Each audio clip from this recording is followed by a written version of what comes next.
Hey there. Subscribe to my channel. And also press this bell icon, so you never miss any new updates, cause whenever we upload new video you will get a notification.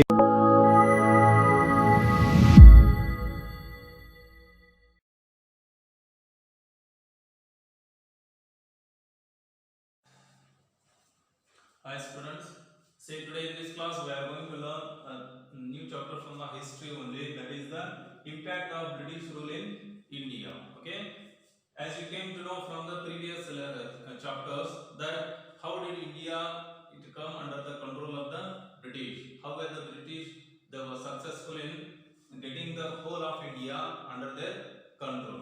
Okay, see in the beginning if you look at while the British East India Company, okay, the British East India Company, it was only a trade company in the beginning. But when the British saw the confused political system of the India, because the entire India it was scattered into small states, okay, and each state was being ruled by different native rulers, and these native rulers they were competing with each other to gain their control. Okay, when the British saw such condition and they saw this situation, the British planned or they thought of exploiting this situation in their favor. Again, they wanted to consolidate their strength in India. So the British, as you know all, they implemented various plans. Their cleverness, we can say, or we can say their cunningness, as they implemented the various laws like the war and negotiation methods, or the subsidiary alliance, the doctrine of lapse, or the divide and rule policy, we can say. So like this, the British they found the Indian rulers to be to came under the control of the British. Okay, see, like by using their cunningness, finally after the many wars, like the Battle of Plassey, Battle of Buxar, after many wars, finally the British got the entire India under their control. So when the whole of the India, when it came under the control of the British thought of implementing the same political and administrative structure to India. Okay, in that sense, the British implemented various laws, various charter acts. The British implemented in the various fields, like the trade, commerce, in the field of agriculture, in the field of education, in the field of land taxes. So, because the British wanted to bring that India under the control of the same political and administrative systems. Okay, so in that way, the British implemented various experiments in the field of agriculture, and maybe in the field of commerce, trade, okay, in the field of education, or as well as in the field of administration too. Okay, see in this class we are going to learn about such an experiment of the British in the field of administration. Okay, what was that experiment? See, we are going to study that in the form of civil services. Okay, what was the condition during the rule of the British in the field of civil services? Okay, see, we will come to know this. Say, as you know all, in the beginning, the British East India Company was meant only for the purpose of trade, and the workers or the employees for this trade, they were appointed by the company directors only, means by the company officials. The company officials they used to give the license or dastakhats to the specific or the specified employees, but it was going like this, but the company officials they became corrupt. They began to sell such licenses even to the private workers by illegal means. Okay, because of this it caused the loss for the treasury of the British government. So the British government, means the government of England, it enrolled in 1773. The England government it forced an act which is known as the 1773 Act of England government.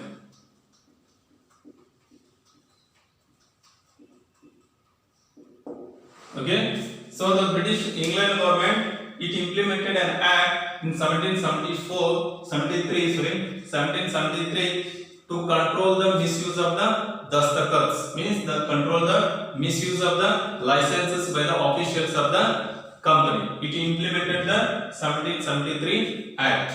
Okay, but in 1800, the British Governor General during that time, Lord Cornwallis.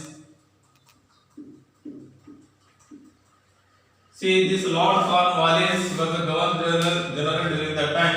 In 1800, he opened a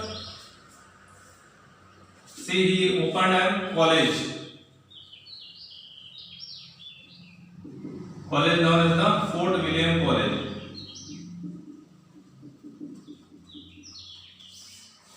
See, this Lord Cornwallis, he opened or he established the Fort William College in Calcutta for the benefit of the people, those who were aspiring to join the civil services. Okay, for the benefit of such who were aspiring to join the civil services, Lord Cornwallis, he established the Fort William College at Calcutta. See, this initiation of Lord Cornwallis, it did not find any support from the officials or the directors of the company.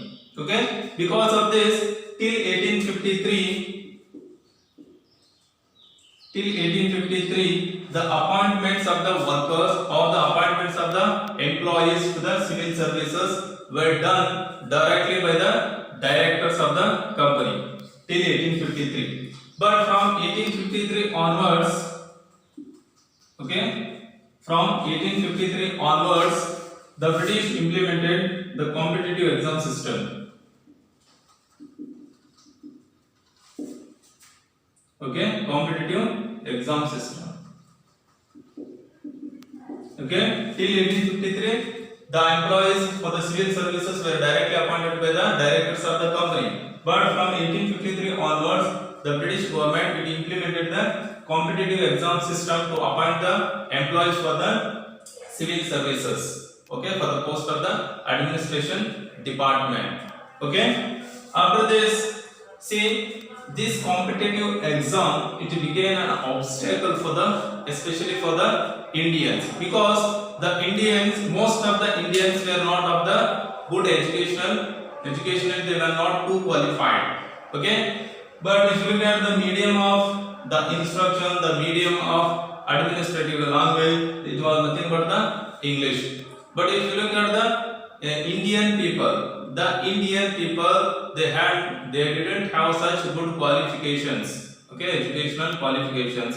So it became an obstacle for the Indian people to go for the civil services. Okay, so that Lord Cornwallis, in this all important situation, that Lord Cornwallis, he gave the statement that all the Indians, all the natives of the India, they are completely corrupt. Okay, based on the statement of the Lord Cornwallis, the British government decided to give only the lower grade jobs to the Indians. Okay, the Indians were given the lower grade jobs in the civil services of the British government, because it was based on the statement given by the Lord Cornwallis. Okay, he gave the statement that the Indians, the natives of the Hindustan or the natives of the India, they are completely corrupt. As well as this competitive exam, it became like an obstacle for the Indians, because Indians, they are not educationally highly qualified. Okay, if you compare to the British people. Okay, this was a brief introduction about the civil services during the reign of the British. Okay. They implemented 1773 Act to control the misuse of the dastakas, the misuse of the company by the officials or the directors of the company. As well as the Fort William College was established by Lord Cornwallis in 1800 in Calcutta. Okay, it was for the benefit of the people who were aspiring to join the civil services. As well as till 1853. The employees were directly appointed for the civil services directly by the directors of the company. But from the 1853 onward, the British decided to take the competitive exams for the employees to appoint for the civil services. Okay, this was the brief introduction. So in the next class, we will come to know which was the new experiment that was implemented in the field of administrative by the British government. Okay.